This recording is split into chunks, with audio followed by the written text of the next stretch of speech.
네, 반갑습니다. 상화제 투자 나침반 MBN골드의 상화준 매니저입니다. 오늘 또 화요일장 여러분들과 함께 시황의 흐름 그리고 종목의 흐름들 같이 풀어가 보도록 하겠습니다.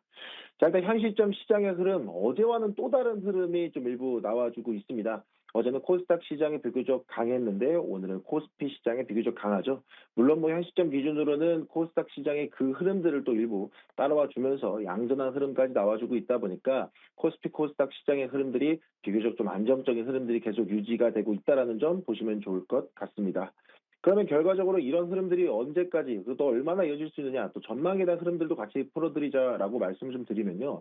일단은 코스피 시장의 경우 외인들의 매수가 다시 들어오고 있는 부분들을 주목해 보시면 좋을 것 같습니다. 아무래도 최근에 연속성이 크게 없었던, 그러니까 매수하고 나서 다음 날은 또 매도하고, 매도하고 나서 다음 날은 또 매수하면서 연속성 없이 흘러갔던 외국인들의 자금이 앞으로 코스피 시장에 조금 더 연속적인 매수세가 들어올 수 있을지, 요거를 한번 또 지켜봐야 되는 상황이다. 이렇게 말씀을 좀 드릴 수 있을 것 같고요. 그러면서 코스피 시장에 매수가 들어온다라고 했을 때 그런 어떤 업종과 어떤 섹터를 사줄 것이냐라는 것도 주목해 보시면 좋을 것 같습니다. 예를 들어서 오늘 같은 경우에도 물론 뭐 삼성전자와 SK 하이닉스에 대한 흐름도 중요시하게 또 봐야 되겠지만 최근까지 잠잠하고 묵혀 있었던 종목들, 그러니까 사실상 잠들어 있었던 종목이었던 자동차 그리고 조선, 원전에 대한 흐름들도 계속 보셔야 된다라는 점을 말씀을 좀 드려야 될 것 같습니다. 아무래도 지금 시장에서는 미국과의 이 한미 정상회담 이후에 나온 팩트시트, 그리고 팩트시트에 관련된 내용들이 언제쯤 본격적으로 전개되느냐, 이게 매우 중요한 포인트였는데, 이번에 미국에서 직접적으로 확인된 부분들이 뭐 알고는 있었습니다만은 자동차 관세 11월 1일부로 소급 처리하겠다라는 이유와 내용들이 나오다 보니까 관세 비용 이제 확정적으로 진짜 이제 기업의 부담을 좀 덜어주겠구나 하는 기대감에 지금 자동차가 반응을 하고 있고요. 게다가 지금 한미 협의체가 출범하면서 빠르게 또 우리가 추진하려고 했던 조선과 원전에 대한 협력들까지 기대감들이 나오고 있다 보니까 최근까지 모멘텀이 없어서 잠들어 있었던 원전과 조선에 대한 흐름들도 조금씩 불을 다시 지피는 듯한 움직임들이 나오고 있습니다. 그래서 당분간 코스피 시장은 외국인들의 자금들이 유입이 됐을 때 이렇게 잠들어 있었던 섹터들에 불을 붙여주는지 이 흐름들을 여러분들이 좀 집중해서 보셨으면 좋겠다 말씀드리도록 하겠고요. 뭐 여전히 반도체 시장에 대한 부분들은 미장에서 보시면 아시겠지만 계속해서 또 불을 뿜는 흐름들이 나오고 있다 보니까 코스피 시장도 코스닥 시장에 비해서 상대적으로 약해 보일 뿐이지 이렇게 꺼질 만한 시장은 아니다. 여전히 상승할 수 있는 재료들은 충분히 남아있다. 좀 말씀드릴 수 있도록 하겠고요. 뭐 반면 이제 코스닥의 경우는 역시나 시장에 좋은 흐름들이 나올 수밖에 없죠. 아무래도 이 코스닥 시장에 대한 활성화 정책 기대감들이 나올 수밖에 없는 시장이다 보니까 이런 흐름들이 이어지면서 코스닥 시장의 종목 장세를 계속해서 부추기고 있는 상황입니다.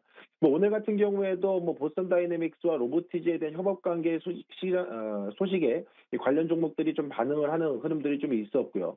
반면에 이제 뭐 제약바이오 시장에서는 비만약에 대한 부분도 보건당국 WTO에서 이 비만약을 이제는 좀 질환으로 이야기하는 부분들이 나오고 있다 보니까 이 비만약에 대한 기대감이 또 잡혀 들어오고 있고요. 이런 식으로 특정 섹터의 이 그 순환매가 종목 장세가 좀 계속 이어지고 있다라는 점을 고려해 보신다라 그러면 코스닥에서 코스피로, 코스피에서 코스닥으로 수급의 이동이 계속 이렇게 이어지지 않을까. 저는 이 흐름들을 여러분들이 발맞춰서 잘 대응해 보셔야 된다 말씀드리도록 하겠습니다.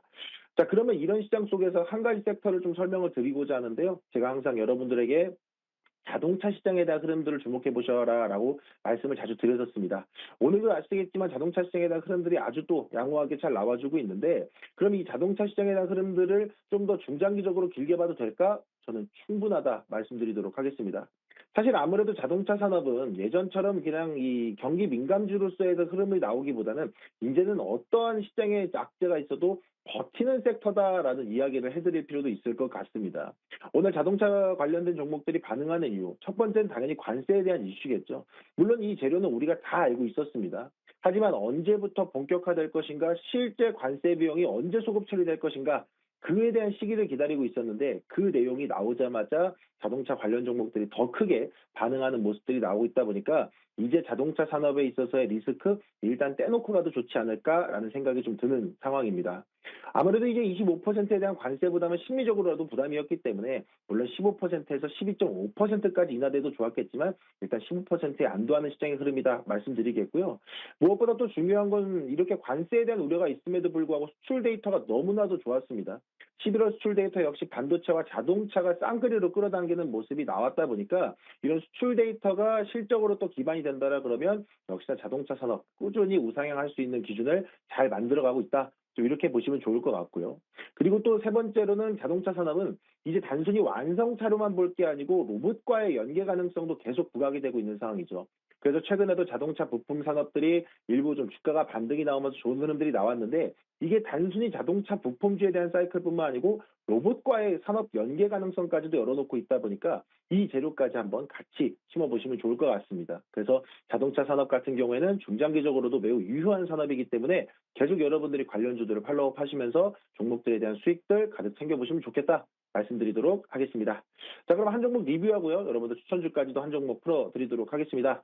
자, 오늘 리뷰할 종목은요. 11월 19일 추천드렸던 SL 풀어드리도록 하겠습니다. 이미 이전에 제가 1차 목표가 달성 이후에 2차 목표가로 선정해 드렸는데 2차 목표가 설정했던 목표가도 벌써 달성을 했습니다. 역시나 앞서 말씀드렸던 SL 자동차 부품주로서에 대한 재료도 너무 좋지만 앞서 말씀드렸던 것처럼 단순히 자동차 시장에 국한되는 게 아니고 로봇 시장에 대한 기대감이 연계가 되면서 시세가 또 강하게 나온 부분들이 있었습니다. 그래서 앞으로 자동차 부품사들은 로봇과 자동차까지 같이 묶어가는 사이클을 한번 좀 보시면 좋을 것 같고요. 저는 역시나 SL 같은 경우에도 뭐 관세가 15%로 인하됐다. 어차피 현대차에서 비용에 대한 부분들은 소급 처리해주기로 했으니 그럼 지금 입장에서는 미국 현지화 전략을 잘 택해놓은 SL에 대한 흐름들은 저는 조금 더 보셔도 좋다 말씀드리도록 하겠습니다. 그래서 3차 목표가 45,000원까지 상향 조치해드리도록 할 테니까요. 비중 부담이 있다 일부 수익 실현하시고 비중 부담 없습니다 괜찮습니다 하시는 분들은 3차 목표가까지 한번 더 지켜보셔도 좋을 것 같습니다. 자, 그럼 오늘 시장에서 여러분들이 주목해 보셔야 되는 종목 소개해 드리도록 하겠습니다. 오늘의 종목은요. 쉬어갈 때 잡아가자 G2G 바이오 말씀드리도록 하겠습니다. 자, G2G 바이오는 별거 없습니다. 하나만 기억하시면 됩니다. 장기 지속형 플랫폼을 집중하시면 될 것 같습니다. 뭐 쉽게 말해서 이노램프라고 이야기를 하는데요. 이게 우리가 몸 안에 약을 넣었을 때 우리가 이 약이 천천히 풀어나면서 그 약효가 지속되는 게 가장 좋다라고 하죠. 특히나 비만약 시장에서도 장기 지속형 플랫폼에 대한 부분들을 상당히 관심을 많이 갖고 이 주요 기업들 간에 계속해서 협업이 이어지고 있는 상태인데 그 중심에 G2G 바이오의 이노램프라는 기술이 부각될 수밖에 없는 자리지 않느냐라고 말씀 좀 드려야 될 것 같고요. 거기에다 추가적으로 단순히 비만약 시장에 대한 부분으로 국한되는 게 아니고 G2G 바이오는 뭐 당뇨병이라든가 뭐 일부 질환 그리고 뭐 통증에 대한 부분들 이런 부분들에 다수 파이프라인을 갖고 있다라는 점에서도 특정 섹터에 쏠리지 않는다라는 게 또 강점으로 또 부각될 수 있다라는 점 보시면 좋을 것 같습니다. 게다가 또 최근 이슈 말씀 안 드릴 수가 없죠. 노바셀과의 시너지 기대감도 계속 있는 상태입니다. 또 G2G 바이오가 노바셀이 전략적 협업을 또 이어가면서요. 뭐 아토피, 류마티스, 대장염 뭐 이런 쪽에 있어서의 이 파이프라인들을 같이 또 플랫폼 결합을 통해서 협업한다는 소식이 전해졌다 보니까 이런 재료들을 통해서 역시나 G2G 바이오가 글로벌 기업에서 꾸준히 관심받는 기업이구나라는 것을 지켜보시면 좋을 것 같고요. 게다가 오늘 같은 경우는 비만약 그리고 바이오 제약바이오 시장에서 비만약 시장이 이 어제 펩트론에 대한 이슈로 좀 일부 쉬어가고 있는 흐름들이 나오고 있지만 G2G 바이오 같은 기업의 펀더멘탈이 강력한 기업들은 이 관련 기업에 흔들릴 이유가 없습니다. 그 섹터의 단기적인 이슈는 오히려 저가 매수 기회로 삼는 것이 좋다라는 말씀 드리면서 G2G 바이오에 집중해 보셔라 말씀드리겠습니다. 자, 매수가는 현재가 충분히 가능하다. 저는 이렇게 보고 있고요. 목표가는 95,000원, 손절가는 65,000원, 66,000원 제시드리도록 하겠습니다. 자, 오늘도 남은 시간 여러분들 증시템과 함께 성공 투자하시고요. 저는 내일 또 인사드리겠습니다. 감사합니다.